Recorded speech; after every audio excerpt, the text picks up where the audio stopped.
ओम शांति। आज 16 सितंबर 2023 के साकार मधुर महावाक्य हैं। मीठे बच्चे, घर घर को स्वर्ग बनाने की जिम्मेदारी तुम बच्चों पर है।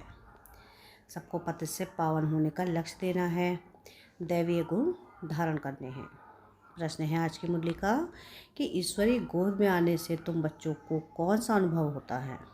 क्या प्रश्न है आज का कि ईश्वरीय गोद में आने से तुम बच्चों को कौन सा अनुभव होता है। उत्तर है इसका कि मंगल मिलन मनाने का अनुभव ईश्वरीय गोद में आने वाले बच्चों को होता है।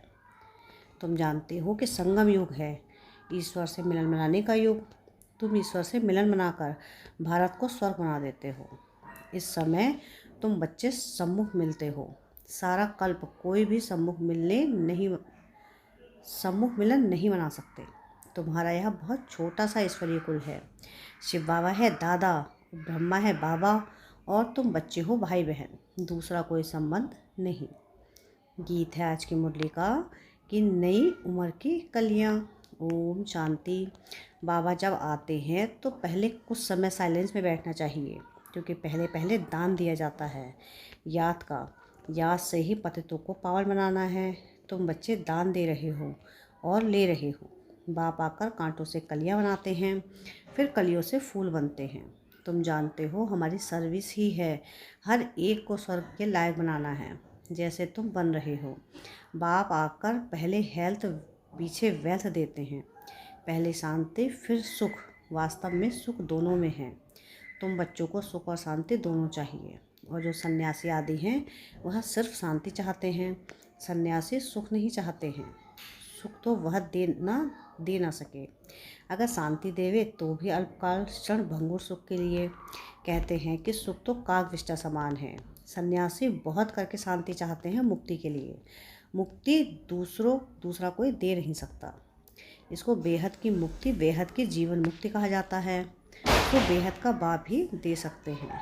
तुम जानते हो इस समय सब कांटे हैं, कांटे चुभते हैं। बाप कहते हैं सब एक दो को काम कटारी से मारते हैं। उनको पता नहीं है कि काम कटारी को हिंसा कहा जाता है। तुम विकार में जाते हो तो आदि मध्य अंत एक दो को दुख देते हो। यह है दुख की दुनिया। सुख की दुनिया स्वर्ग को कहा जाता है, जबकि नई सृष्टि नया भारत है। भारतवासी जो देवी देवताओं के पुजारी हैं जानते हैं कि इन देवताओं का राज्य था जिसको स्वर्ग कहा जाता है। यह भी महसूसता आती है। लक्ष्मी नारायण के मंदिर में जाकर उनकी महिमा गाते हैं। समझते हैं भारत के यह मालिक थे, भारत स्वर्ग था। यह भी महसूसता आती है, परंतु हवा की मौफिक। समझते तो हैं भारत में लक्ष्मी नारायण के इतने मंदिर बनाते हैं तो उन्हों की राजधानी थी। महाराजा महारानी कहा जाता है, परंतु कब थे सो भूल गए हैं। कितनी साधारण भूल है, कोई जास्ती टाइम नहीं हुआ है। 5000 वर्ष की बात है। क्राइस्ट बुद्ध आदि को 2-2.5 हजार वर्ष हुए हैं।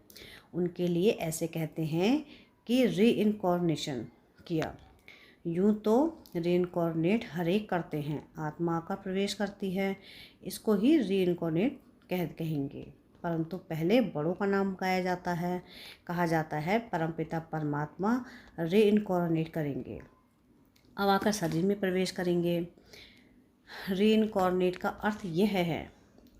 तो जो बड़े नामी ग्रामी होते हैं उनके लिए कहा जाता है कि जैसे बुद्ध का रीइनकॉर्नेशन, क्राइस्ट का रीइनकॉर्नेशन, बौद्ध और क्रिश्चियन का भारत से कनेक्शन देखने में आता है। गुरु नानक को 500 वर्ष के लगभग ही दिखाते हैं। उनका भी छोटा रीइनकॉर्नेशन है। वह बड़े हैं तो रीइनकॉर्नेशन सब करते हैं।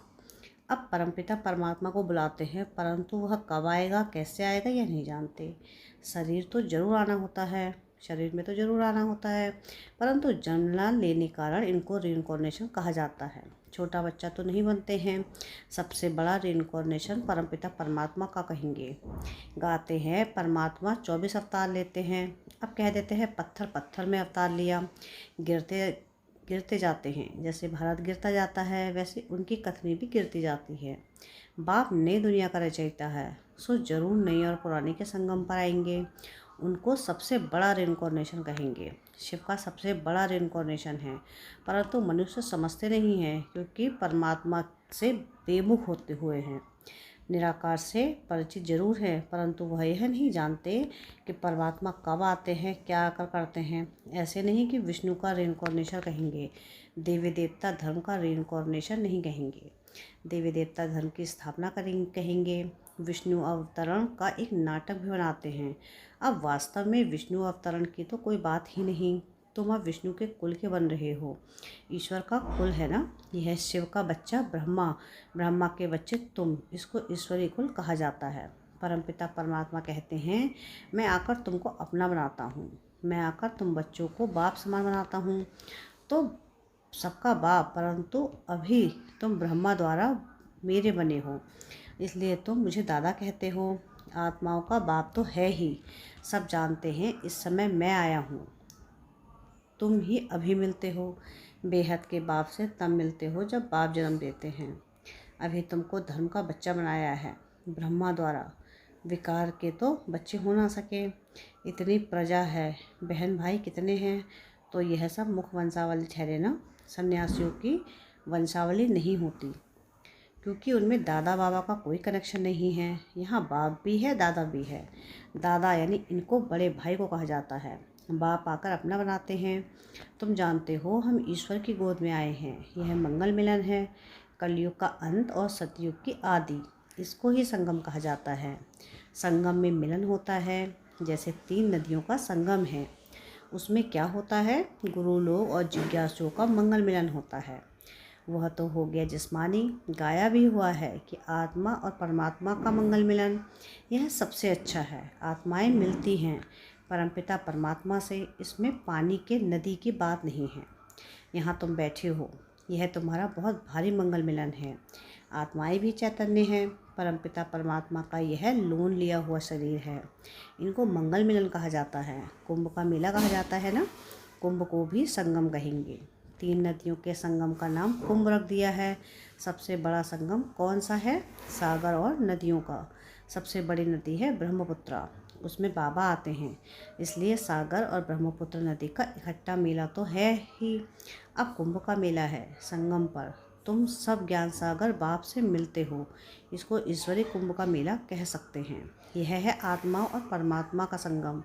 कुंभ व संगम बात एक ही है। तुम बच्चे जानते हो हम अपने लिए स्वर्ग की स्थापना कर रहे हैं। हमको घर में पवित्र होकर रहना है, जहाँ पवित्रता है वहाँ ही स्वर्ग कहेंगे। बच्चे पवित्र हैं तो पवित्रता सुख शांति है। तुम्हारी अवस्था ऐसी होनी चाहिए जैसे देवताओं की होती है, कोई भी अवगुण नहीं होना चाहिए, इसको ही स्वर्ग कहेंगे। वहीं फिर स्थायी स्वर्ग बन जाता है।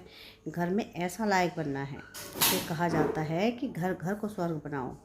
तुम मनुष्यों को स्वर्ग में चलने लायक बनाते हो। तुम्हारे लिए ही गीत है कि घर घर में स्वर्ग बनाओ। सतयुग में घर घर में स्वर्ग था, अब नहीं है। जो बच्चे बाप से वर्षा लेते हैं उन्हों को अपने घर बैठ पतित से पावन बनने का लक्ष्य देना है। यह बड़े से बड़ा चैतन्य तीर्थ है। जहाँ शिव बाबा सागर है वहाँ तुम आत्माएं गंगाएं जरूर होंगी। यह सबसे बड़ा ऊंच से ऊंच मेला है। वह सब है भक्ति मार्ग के मेले। यह है ज्ञान मार्ग का मेला। भक्ति मार्ग के मेले तो जन्म बाई जन्म लगते रहते हैं। ज्ञान मार्ग का मेला एक ही बार लगता है। यह है रूहानी मिलन। सुप्रीम रूह परम धाम से आकर बच्चों से मिलते हैं। सबसे अच्छी यात्रा या मेला यह है। यह चैतन्य सागर तो कहाँ भी जा सकते हैं, वह जड़ सागर तो कहाँ नहीं जाता, यह सागर जाता है। तुम नदियाँ भी जाती हो निमंत्रण पर। ज्ञान सागर इस ब्रह्मपुत्र नदी के साथ चलते हैं। तुम भिन्न भिन्न प्रकार की नदियाँ हो, कोई पवित्र है कोई अपवित्र हैं। कोई समय ऐसे बहुत आ जाते हैं जो पवित्र नहीं रह सकते हैं, फिर भी आते हैं ना। बाहर की गृहस्थी भी आते हैं, अलाउ किया जाता है। ऐसे भी नहीं सबको अलाउ करेंगे। कोई मित्र संबंधी आदि आते हैं जिन्हों को उठाने के लिए अलाउ करते हैं, नहीं तो कायदे बहुत है। इंद्रप्रस्थ में कोई पतित आ ना सके। कोई भी पंडा व सब्जपरी आदि कोई भी पतित को साथ में ले आ नहीं सकते। इसलिए बाप कहते हैं कि खबरदार रहना।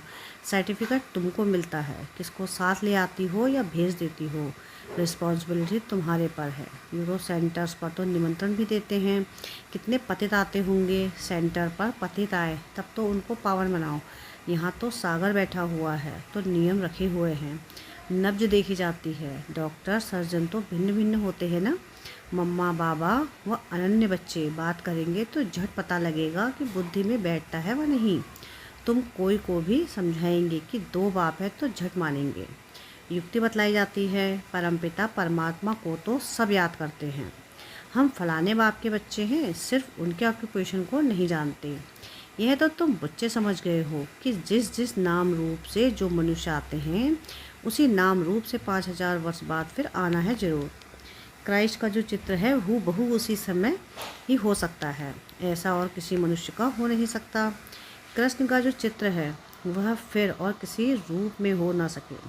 आत्मा भिन्न भिन्न नाम रूप देश काल में जन्म लेते लेते अब पतित हो गई है, उसको फिर पावन बनाते हैं।